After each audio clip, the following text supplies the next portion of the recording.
Hello students. चलिए question number 11 पे आते हैं। सेमीकंडक्टर के थर्ड वीडियो में आ गए हैं हम। क्वेश्चन 11 देखो, असर्शन रीजन वाला सवाल है और फोटो डायोड से रिलेटेड क्वेश्चन है। फोटो डायोड का सवाल कल भी किया था हमने। जरा इसको पढ़ते हैं क्या कहा है। पहले असर्शन पढ़ते हैं। Photo diodes are preferably operated in reverse bias condition. बिल्कुल, फोटो डायोड को जो हम प्रिफर करते हैं वो रिवर्स बायस कंडीशन में यूज करते हैं हम इसको फॉर लाइट इंटेंसिटी मेजरमेंट। पहला असर्शन एकदम करेक्ट है। कल ये स्टेटमेंट मैंने लिखवाया भी था आपको। फोटो डायोड जब भी आप यूज करेंगे तो वो रिवर्स बाइजिंग में आपको यूज करना होता है। Photo diode use in reverse बाइजिंग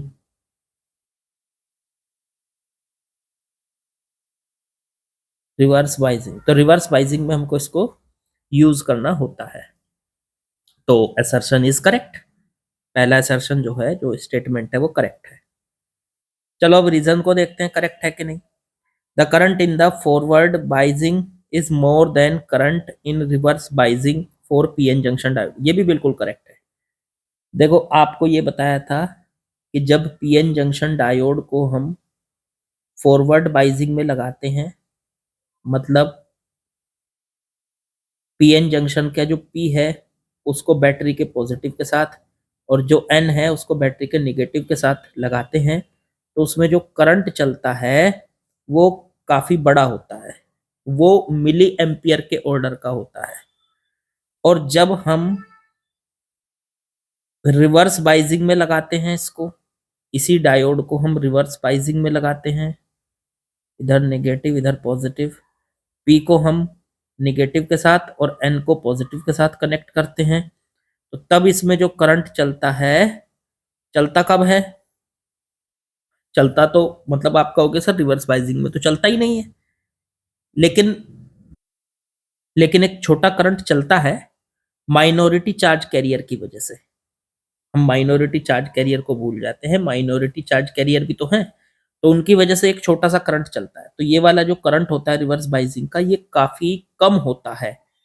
मतलब फॉरवर्ड बाइजिंग के करंट को अगर आई एफ कहें और रिवर्स बाइजिंग के आई आर कहें, तो फॉरवर्ड बाइजिंग वाला जो करंट होता है वो काफी बड़ा होता है आई आर से, रिवर्स बाइजिंग के करंट से। ठीक है, ये काफी बड़ा होता है, ये आपको पता होना चाहिए, इंपॉर्टेंट इंफॉर्मेशन है। तो इसका मतलब फिर तो रीजन भी करेक्ट है। हाँ, रीजन भी करेक्ट है। पर क्या रीजन असर्शन को एक्सप्लेन कर रहा है?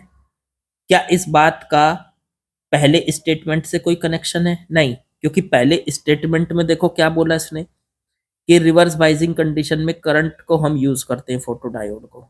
लेकिन क्या उसको इसलिए करते हैं कि current in the forward biasing is more than current in the reverse biasing? नहीं, ऐसा तो कुछ नहीं है। करंट से उसका कोई रिलेशन नहीं है कि हम इसको इसलिए यूज करते हैं कि हम इसमें करंट कम इसमें करंट को कम जाने देंगे या लाइट इंटेंसिटी को मेजर करने के लिए। तो मुझे लगता है कि ये इसको एक्सप्लेन नहीं कर रहा। असर्शन और रीजन है तो दोनों करेक्ट, पर ये इसको एक्सप्लेन नहीं कर कर पा रहा। ठीक है ना। तो इसलिए ऑप्शन हमारा क्या होना चाहिए? Both A and R true but R is not correct explanation of A. लेकिन आर जो है वो एक्सप्लेन नहीं कर पा रहा है ए को, तो इसलिए बी ऑप्शन हमारा होना चाहिए। ठीक है ना। तो ये हो जाएगा इसका आंसर। मतलब दोनों सही है, पर रीजन इसको एक्सप्लेन नहीं कर पा रहा है। वो आप पढ़ के देखो स्टेटमेंट को, ये इसको इसका इससे कोई रिलेशन निकल के नहीं आ रहा है कुछ। ठीक है, चलो आगे बढ़ते हैं। चलिए बच्चों, नेक्स्ट क्वेश्चन में आते हैं। इस सवाल में हमको गेट का एक सर्किट दिया हुआ है। गेट वाले क्वेश्चन यहां से हमारे शुरू हो जाते हैं। तो गेट का जो ये सर्किट दिया हुआ है, इसमें आपको डिफरेंट डिफरेंट 3 गेट दिए हुए हैं। आपको रिजल्ट में इधर से ये जो पहला गेट है, ये आपको सीधे सीधे नजर आ रहा है। ये एक, देखो ये वाला गेट जो होता था, ये होता था और गेट। इसमें 2 इनपुट होती थी। ठीक है, और एक आउटपुट होती थी।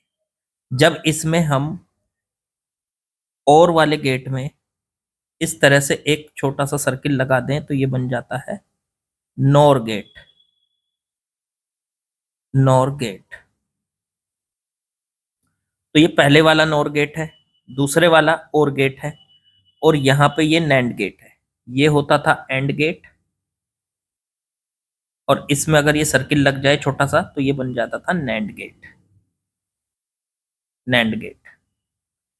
तो अब इन तीनों सर्किट में हमें बताना है कि ये जो y की वैल्यू होगी वो क्या आएगी। y की वैल्यू, चलो ठीक है, y की वैल्यू बताते हैं इधर से। अब इन गेट की कुछ खास बातें होती थी। एंड गेट क्या करता है, और गेट क्या करता है, नैंड गेट क्या करता है, नोर गेट क्या करता है। अच्छा, इस गेट में ना अगर हमने यहां से इन दोनों लाइनों को आपस में ऐसे मिला दिया, इनपुट ये ए थी ये बी थी, पहले अलग अलग थी, लेकिन अगर दोनों को मिला दिया तो अब ये दोनों ए हो जाएंगी। ठीक है, अब यहां से आपने जो इसमें इनपुट डाली वो ए है। ठीक है, और बाहर जो आउटपुट आएगी वो क्या आएगी। तो इसको मैं एक एक करके समझाता हूँ, याद दिलाता हूँ। थोड़ा टाइम लगेगा लेकिन फिर आप गेट के सारे सवालों को कर लेंगे। चलो इसको मैं हटा रहा हूँ और फिर मैं आपको याद दिलाता हूँ कि कौन सा गेट किस तरह से काम कर रहा है। चलो चलो, सबसे पहले मैं आपको याद दिला रहा हूँ एंड गेट किस तरह से काम करता था। सॉरी, चलो शुरुआत करते हैं एंड गेट से। मान लो भाई एंड गेट इस तरीके का बनता था। आप उसमें दो इनपुट डालते थे ए और बी, और बाहर निकल के जो आउटपुट आती थी वो आती थी ए डॉट बी। ये एंड गेट है। ए डॉट बी, ये जो डॉट है ना, ये बेसिकली एंड की जगह लगती है। अगर कहीं पे ए एंड बी लिखा हुआ है तो उसकी जगह बीच में लगेगा डॉट, तो ए डॉट बी हो जाएगा। ऐसे ही और में आप क्या करते थे, इस तरीके का सर्किट बनता था, ये गेट बनता था। इसमें भी ए और बी दो इनपुट डालते थे, और जो आउटपुट निकल के आती थी वो आती थी ए प्लस बी। ये प्लस जो है वो और की जगह लगा है, ए और बी उसकी जगह लगा है प्लस। ठीक है, अब सर यहाँ पे क्या कर रखा है इन्होंने, यहाँ पे तो ये दोनों लाइनें एक ही हो रखी हैं। देखो मैं बताऊं इसको, जैसे मान लो ये और गेट है, इसमें ना दो इनपुट होती है, इधर से ए और बी। लेकिन अगर हम इस लाइन को यहाँ मिला दें तो इसका मतलब हम इसको एक ही इनपुट देना चाहते हैं। मान लो हमने इसको इनपुट दे दिया ए, तो आप इसको ऐसे समझ सकते हैं, पहली वाली लाइन से इससे ऊपर वाली से जहां मैं एरो घुमा रहा हूं इसमें से ए गया, और दूसरी लाइन में भी ए गया, तो यहाँ पे कितना निकल के आएगा, यहाँ पे निकल के आएगा और गेट में ए प्लस बी निकल। देखो जब पहली ऊपर वाली लाइन को ए दे रहे थे, नीचे वाली लाइन को बी दे रहे थे, तो निकल के आ रही थी आउटपुट ए प्लस बी। अब दोनों में ए जा रहा है तो अब निकल के आएगी ए प्लस ए। अब ये जो ए प्लस ए हो गया तो ये 2a नहीं होगा। कभी आप इनको ए दोनों को ऐड करके ए प्लस ए अगर कहीं पे आपको लिखा हुआ मिले तो उसका मतलब होता है ए और ए, और है ये बीच में, ए और ए का मतलब ए ही होगा। ए और ए का मतलब ए होता है। आप ये इस बात को याद कर लो कि ए प्लस ए का मतलब ए होता है। ठीक है, तो ए प्लस ए होता है, क्योंकि ये जो इनपुट आप दे रहे हो ये कोई नंबर नहीं है कि आपस में ऐड हो जाएंगे, आपस में जुड़ जाएंगे। ये तो आपकी, ये समझ लीजिए, ये आपके स्टेटमेंट्स हैं, वो ट्रू होंगे फॉल्स होंगे, दोनों बातें होती है। ठीक है, तो चलो ए प्लस ए को ए याद रखो। ऐसे ही अगर आपके पास इस तरीके का गेट है, एंड गेट, इधर से गया ए और दूसरे में भी ए भेज दिया, मतलब दोनों को आपस में मिला दिया ऐसे, तो दूसरे में भी ए गया, मतलब आपने यहाँ से ए भेजा तो दोनों में ए गया, और एंड होके यहाँ पे क्या मिलेगा आपको, ए डॉट ए। अब ए डॉट ए वो भी ए होता है। ठीक है, ये आपको ध्यान रखना है, ए डॉट ए वो भी ए होता है। चलो अब शुरुआत करते हैं यहाँ से सवाल की। तो देखो यहां से सवाल में देखो पहले वाले सर्किट से यहां से ए जा रहा है, इसके दोनों टर्मिनल में ऊपर भी ए गया, नीचे भी ए गया। फिर यहां से ये जो ये छोटा सा ये लगा हुआ है ना, ये नॉर गेट होता है, नॉर गेट। पहले तो और गेट है, और गेट क्या करेगा, इसको ए प्लस ए कर देगा, और फिर ये जो यहाँ पे छोटा सा सर्किल बना हुआ है, ये इसके ऊपर बार लगा देगा। तो यहां से जो आउटपुट निकल के आएगी ए प्लस ए आएगी, और उसके ऊपर लग जाएगा बार। अब हमें पता है ए प्लस ए तो ए होता है, तो इसका मतलब यहां से आउटपुट निकल के आ गई ए का बार। ऐसा ही सेम इधर से देखो, ये बी गया, यहाँ पे बी पहुंचा, इधर बी पहुंचा, बी इस और गेट में से निकलने के बाद यहाँ पे तो देखो कोई छोटा सा ये नहीं लगा हुआ सर्किल जैसे यहाँ था, तो ये सिर्फ और गेट है। ऊपर था नोर गेट, ये वाला था नोर गेट, और ये है सिर्फ और गेट। तो ये क्या करेगा, बी और बी को आपस में ऐड कर देगा, तो बी प्लस बी। ठीक है, अब बी प्लस बी कितना होता है, वो होता है बी। तो इसका मतलब इसमें गया, यहां से होते हुए ये गया ए बार, और इधर से होते हुए ये गया बी, दोनों आपस में फिर से अब एंड गेट के अंदर से निकलेंगे, ये एंड गेट, पर ये एंड के ऊपर ये देखो यहाँ पे ये छोटी सी ऐसे ये छोटा सा सर्किल लगा हुआ है, तो ये एंड गेट नहीं है, ये है नैंड गेट, नैंड। तो ये क्या करेगा, नैंड गेट क्या करता था, एंड गेट क्या करता था, दोनों के बीच में डॉट लगा देता था, तो ए बार और बी के बीच में डॉट लग जाएगा। लेकिन ये नैंड गेट है, तो उसमें नॉट लग के इसके ऊपर आ जाएगा पूरे के ऊपर बार। तो हमारा जो फाइनल आउटपुट आएगी वाई, वो आएगी ए का बार डॉट बी और पूरे का होल बार, ये आ जाएगी हमारी वाई की वैल्यू। ठीक है, अब हमें ए और बी की वैल्यू दे रखी है। देखो जब नीचे लाइन होती है तो इसका मतलब होता है 0, जब लाइन ऊपर जो जाती है तो उसका मतलब होता है 1। देखो इन्होंने दे भी रखा है, जब ये लाइन नीचे है, यहाँ मैं कलर चेंज करता हूँ, यहाँ पे देखो ये लाइन नीचे है तो इसका मतलब 0 है, यहाँ पे भी 0 है, फिर ऊपर चली गई लाइन 1 हो गया, फिर नीचे आ गई 0, फिर ऊपर चली गई 1, फिर 1, फिर 0। इसका मतलब देखो ए जो इनपुट दे रहे हो आप, वो T1 टाइम तक तो 0 दे रहे हो। ए जो इनपुट दी जा रही है पहले, देखो यहाँ 0 दी गई T1 टाइम तक 0, फिर दी, फिर 0 T2 टाइम तक, फिर वो ऊपर उठ गई तो 1 हो गई, फिर नीचे गिर गई तो फिर 0 हो गई, फिर ऊपर उठ गई 1 हो गई, फिर ऊपर उठी रही 1 रही, और फिर नीचे गिर गई तो 0। ऐसे बी में किया, बी में इनपुट नीचे है, देखो यहाँ है तो 0, फिर ऊपर उठ गई 1, फिर ऊपर उठी हुई है तो 1, फिर 0, देखो ये 0, फिर ये 1, फिर ये 0, फिर ये 0। तो कहाँ तक पहुंचे थे हम, यहाँ पे ये 0, ये 1, 1, 0, 1, 0, 0। तो 0, 1, 1, 0, फिर 1, 0, 0, ये सब कुछ दे रखा है आपको। अब इसके अंदर जब आप रखोगे तो आपको पता होना चाहिए कि कब कहाँ क्या होता है। तो एंड गेट में से निकलने के बाद 0 और 1, तो इनकी ये पूरी टेबल आपको याद होगी। वो टेबल अगर याद नहीं होगी या वो पता नहीं होगा कि 0 को 0 में प्लस करके क्या आएगा, 0 को 1 में प्लस करके क्या आएगा, या 0 को डॉट करके क्या आएगा। अब जैसे ए की जगह तो पहले देखो, पहले ए की जगह 0 और बी की जगह भी 0, तो ए का बार इस तरह से आप इसको निकाल सकते हो, इसकी ट्रूथ टेबल बना सकते हो। इसकी ट्रूथ टेबल बनाओगे तो उससे वाई की वैल्यू आती हुई चली जाएगी आपकी। अब देखो मैं आपको बताऊं, ए लिख लो पहले, फिर बी लिख लो, ट्रूथ टेबल बना लो, फिर ए बार लिख लो, फिर लिख लो ए बार डॉट बी, हम ट्रूथ टेबल बनाने जा रहे हैं, और फिर लिख लो ए बार डॉट बी का होल बार। पहले A1 B0, A1 B1, A0 B0, A0 B1, इस तरीके से करना है आपको। तो अब यहां से ट्रुथ टेबल ए का बार, बार का मतलब होता है नॉट, तो जो अगर ए में 1 डालोगे तो वो उसका बार हो जाएगा 0। 1 डाला देखो 0, 0 डाला तो 1, 0 डाला तो 1।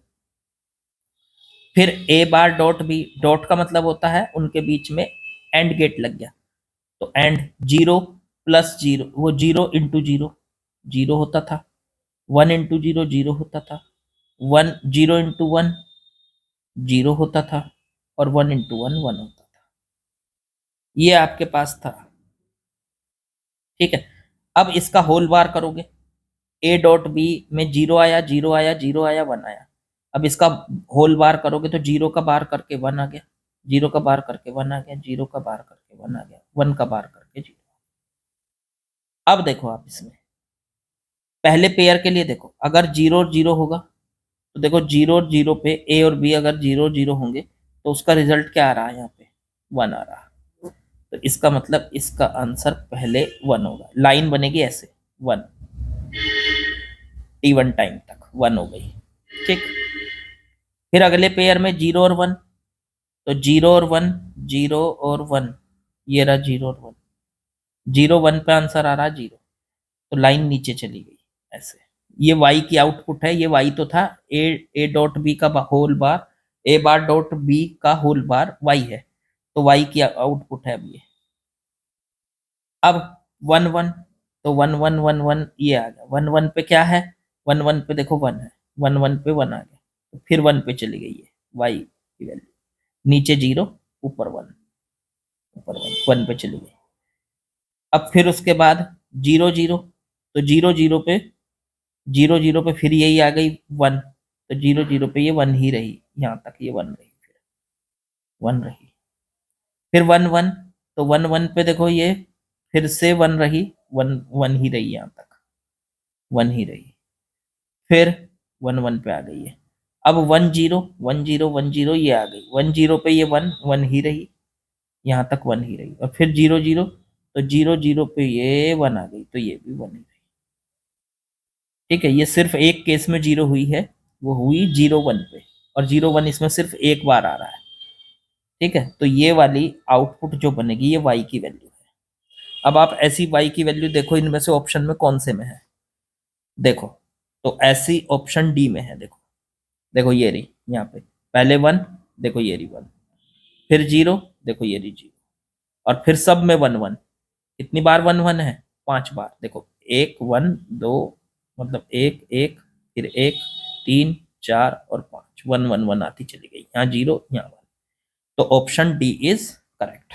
तो इस टाइप के सवाल में पहले एक्सप्रेशन बना लो, और फिर उसका जो है आपको क्या करना पड़ेगा, उसका ट्रूथ टेबल बनाना पड़ेगा, ट्रूथ टेबल से फिर आप उसके ऑप्शन को सिलेक्ट कर सकते हो, आसान होता है। अच्छा ये ऐसे ना करना चाहो आप, कोई जरूरी नहीं एक्सप्रेशन बनाओ, सीधे वैल्यू डाल के भी आप इसमें देख सकते हो, ए और बी की वैल्यू डाल ली जैसे आपने, जैसे पहले उसमें दे रखा ए की वैल्यू 0, तो यहाँ पे 0 लिख लो, फिर 0 को देखो यहाँ फाइनल में क्या आएगा, फिर ऐसे ही यहाँ पे बी को दे रखा है इन्होंने 0, तो बी को भी 0 लिख लो, और फाइनल में देखो क्या आ रहा है, उस तरीके से भी निकाल सकते हो, बस उसमें भी टाइम लगेगा, इसमें भी टाइम लगेगा, टाइम तो थोड़ा सा लगेगा ही इन सवालों में, ठीक है। ट्रुथ टेबल बना के कर सकते हो, सवाल जो है होते तो आसान है पर थोड़ा सा टाइम जरूर लगता है ऐसे सवाल में। चलो आगे बढ़ते हैं, अगला क्वेश्चन ऐसा ही होगा, मतलब इसी टाइप का करेंगे तो और थोड़ी प्रैक्टिस हो जाएगी आपको। चलो चलो अगला क्वेश्चन करते हैं और इसको देखते हैं जरा। ये इधर से ए आपने भेजा, तो यहाँ पे ए पहुंचा, ए पहुंचा, अंदर जाएगा, तो ये कौन सा गेट है, ये है नॉर गेट। नॉर गेट में से निकलने के बाद ए प्लस ए हो जाता है और पूरे के ऊपर बार लग जाता है। और में से निकलता तो सिर्फ प्लस होगा, बार नहीं लगेगा, लेकिन नॉर में क्या हो जाएगा, उसके ऊपर बार भी लग जाएगा, तो ये आ गया ए का बार। ऐसे इधर से बी भेजा, तो यहाँ बी गया, यहाँ बी गया, इसमें से निकलने के बाद बी प्लस बी और पूरे के ऊपर लग गया बार, तो ये बन गया बी बार, ठीक है। अब इधर चलो, यहाँ पे पहुंचा ए बार, यहाँ पे पहुंचा बी बार, अब ये फिर से और गेट के अंदर से निकलेगा, तो ए बार प्लस बी बार, और फिर यहाँ पे भी नोट लगा हुआ है, देखो ये भी सर्किल बना हुआ है, तो पूरे के ऊपर बार, तो ये आ गया आंसर आपका। फाइनल जो रिजल्ट आया हमारा वो है y बराबर a का बार प्लस b का बार और पूरे का होल बार। अब देखो यहां से ये y बराबर आ गया a बार प्लस b बार का होल बार। एक ना डिमोर्गन्स थ्योरम होती है हमारे पास, वो होती है अगर a प्लस बी का पूरे का बार है और अगर हम उसका बार अलग अलग करें, a का बार अलग b का बार अलग, तो बीच में प्लस के बजाय डॉट आ जाता है। तो ऐसे ही जब हम इनका बार अलग अलग करेंगे, a बार है उसका बार अलग और b बार है उसका भी बार अलग, तो बीच में प्लस के बजाय डॉट आ जाएगा। अब a का डबल बार करेंगे तो वापस a आ जाएगा। ये भी आपको याद होना चाहिए, a का एक बार बार किया फिर दोबारा किया तो वो वापस a आ जाता है। तो a का double bar a dot b का डबल बार b का डबल बार b हो गया। ठीक है, तो a डॉट b आ गया। ये a डॉट b क्या है? ये तो सर एंड गेट है, एंड गेट। तो इसलिए हमारा आंसर हो गया option number A, AND gate. अच्छा, ये तो हो गया आसान तरीका। अगर कुछ बच्चे ऐसे होंगे जिनको ये थ्योरम याद ना हो, ये प्रॉपर्टी याद ना हो, तो उनको क्या करना है, उनको इसका ये जो फाइनल वाई आया था इसका ट्रूथ टेबल बना के देखना है। ट्रूथ टेबल, ठीक है। ट्रूथ टेबल कैसे बनाओगे इसका? पहले ए को लिखो, पहले ए को लिखो, फिर बी को लिखो, फिर ए का बार, फिर बी का बार, और फिर ए बार प्लस बी बार, और फिर ए बार प्लस बी बार का पूरे का बार। तो ये ट्रूथ टेबल लिखो। ए की जगह 1 0 0 1 1 1 0 0 इस तरीके से, और फिर इनकी सबकी रिजल्ट निकाल के देखोगे तो फाइनल में जो यहाँ पे रिजल्ट आएगा इसका, लो मैं करके ही दिखा देता हूँ। ये आ गया ए बार तो हो गया, ए में 1 डाला तो 0, ए में 0 डाला तो 1, ए में 1 डाला तो 0, ए में 0 डाला तो 1, फिर बी में 0 डाला तो 1, बी में 1 डाला तो 0, बी में 1 डाला तो 0, बी में 0 डाला तो 1। फिर इनके बीच में प्लस, प्लस का मतलब है और का मतलब 1 प्लस 0 1 हो जाता है, 1 प्लस 0 1 हो जाता है, 0 प्लस 0 0, 1 प्लस 1 1। फिर उसका बार तो 1 का 0 हो गया, 1 का 0 हो गया, 0 का 1 हो गया, 1 का 0 हो गया। अब अगर आप इन सबको गायब कर दो बीच में से, देखो मैं इनको गायब करने जा रहा हूँ, ये हटा दिए मैंने, सिर्फ ए बी और फाइनल ये जो आपके पास ए बार प्लस बी बार का होल बार। अब इसे देखो तो ये आपको नजर आएगा कि 1, ए में 1 डाला, बी में 0 डाला तो फाइनल रिजल्ट 0 आ रहा है। ठीक है, ए में 0 डाला, बी में 1 डाला तो फाइनल रिजल्ट 0 आ रहा है। ए में 1 डाला, बी में 1 डाला तो फाइनल रिजल्ट 1 आ रहा है। ए में 0 बी में 0 तो फाइनल रिजल्ट 0। अरे ये तो एंड गेट है, एंड गेट में ऐसा ही तो होता था। ए इन वो 1 इंटू 0 0 आता था, 0 इंटू 1 0 आता था, 1 इंटू 1 1 आता था, 0 इंटू 0 0 आता था। तो ये कौन सा गेट है? ये एंड गेट है। ठीक है, तो ट्रूथ टेबल से भी आप इसका पता लगा सकते हैं अगर आपको ये थ्योरम याद ना हो तो बच्चों। ठीक है, अब थोड़ा सा आपको आइडिया हो गया होगा। चलो अगले सवाल पे चलते हैं। चलिए बच्चों, नेक्स्ट क्वेश्चन में आते हैं। इसमें थोड़ा सा ये गलत दिया हुआ है, इसको सही कर लेते हैं। ये यहाँ पे कनेक्ट नहीं है, ऐसे बस यहाँ तक है। चलो अब इसको देखते हैं जरा, क्वेश्चन में क्या कहा है। इन्होंने दिया है the logic operations performed by the given digital circuit is equivalent to. देखो इधर से ए गया, यहाँ पे ए पहुंचा, इधर से गया इसमें ऐसे ही ऊपर से होते हुए बी, यहाँ पे बी पहुंचा, ये फिर निकला और गेट के अंदर से, तो ए प्लस बी निकल के आया बाहर। और गेट में से जो निकल के आता है वो होता है ए प्लस बी। फिर ये इधर से घूम के देखो, यहाँ से ए इधर पहुंचा ए, और ये बी वाले में से पहुंचा यहाँ बी। फिर ये एंड गेट में से निकल के गया तो ए डॉट बी। फिर इधर से पहुंचा ए प्लस बी, इधर से पहुंचा ए डॉट बी, और फिर नैंड गेट में से निकला। नैंड गेट क्या करेगा?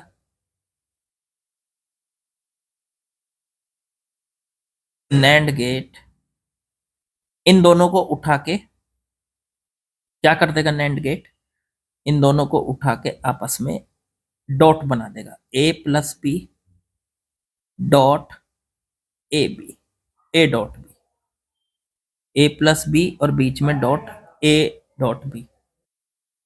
अब इस छोटे सर्किल की वजह से ये नॉट गेट का काम करेगा इसमें, तो इसकी वजह से इस पे लग गया बार।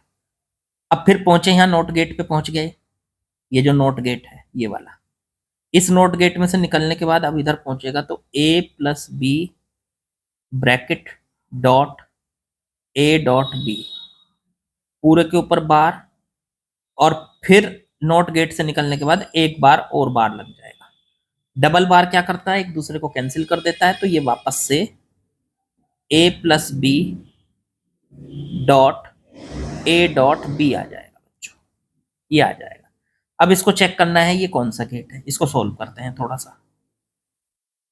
अब देखो इसकी मल्टीप्लाई अंदर कर सकते हो, ऐसे हो सकता है, देखो जैसे कहीं पे अगर सी बाहर हो और अंदर ए प्लस बी हो तो अंदर मल्टीप्लाई कर देते हैं ना उसकी, सी ए प्लस फिर सी की बी के साथ भी करेंगे तो सी बी, ऐसे ही। तो इसकी मल्टीप्लाई भी ऐसे ही हो जाएगी, ए डॉट बी की मल्टीप्लाई पहले ए के साथ कर लो, तो ए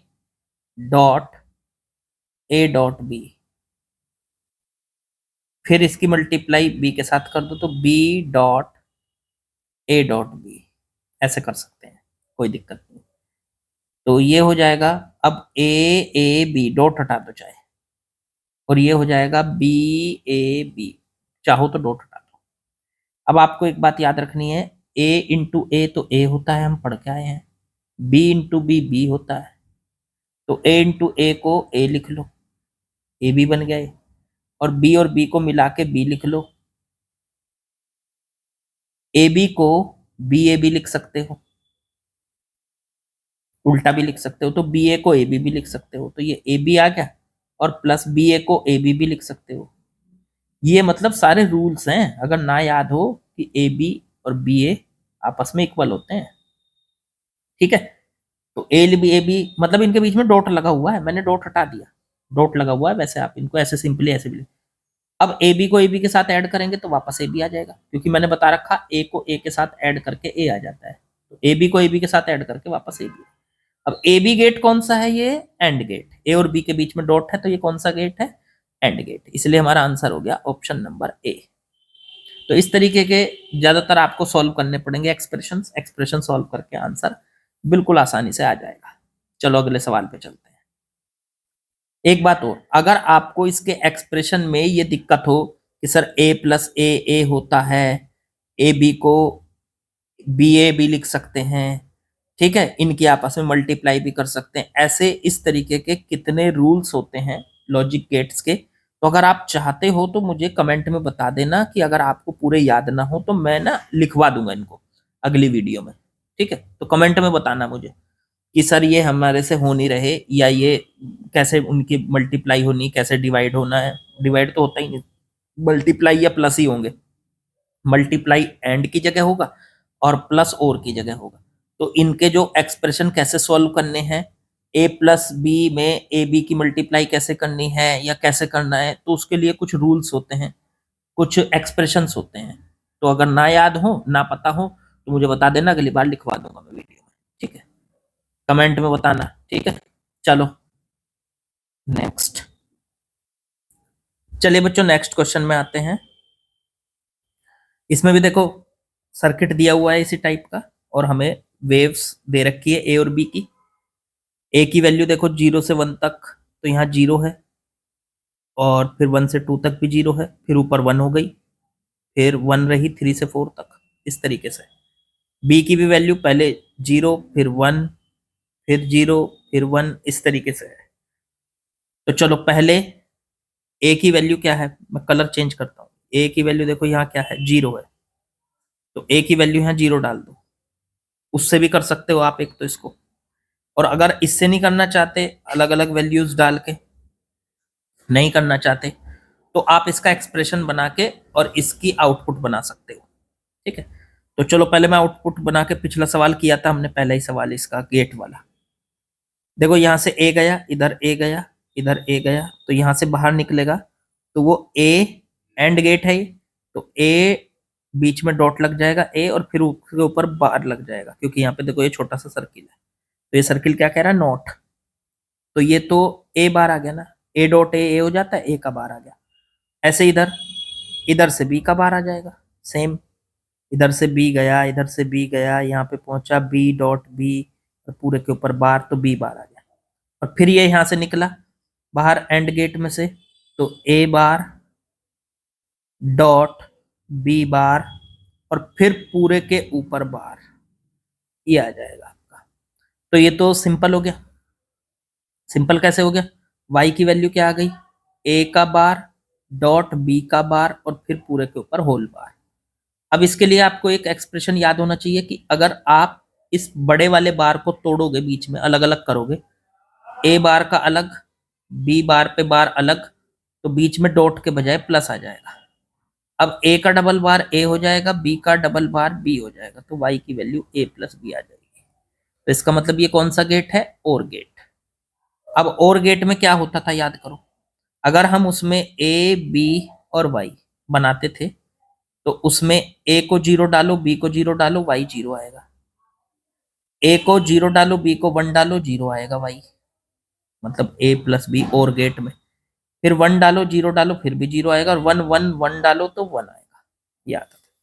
तो इस हिसाब से अगर हम देखें तो ए यहाँ पे क्या क्या है, पहले केस में ए 0 है, ए देखो यहाँ से 0 है पहले, फिर 0 है, फिर ये यहाँ 1 हो गया, फिर ये यहाँ 1 हो गया, फिर ऐसे बी पहले 0 फिर 1 फिर 0 फिर 1। तो अब आप इसको देख सकते हो, ए की वैल्यू पहले तो दे रखी है 0, फिर 0, फिर 1 फिर 1। ऐसे बी को देखोगे तो 0 1 0 1, इस तरीके से हो जाएगा आपका।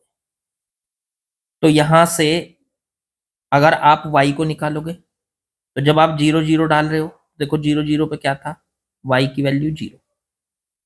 फिर आप 0 1 डाल रहे हो, 0 1 पे क्या था, y की वैल्यू फिर 0।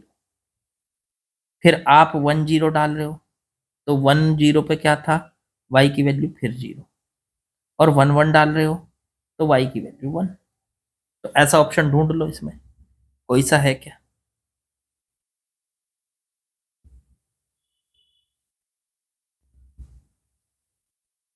सॉरी सॉरी सॉरी सॉरी, मैंने ये एंड गेट की टेबल बना दी, हाँ ये और वाली नहीं बनाई। एक मिनट, इसे दोबारा से करता हूँ। y की वैल्यू, ये एंड गेट की टेबल बना दी। 0 0 पे 0 होता है, 0 1 पे और में 1 होता है, 0 1 पे फिर 1 होता है, फिर 1 होता है, ये होता है।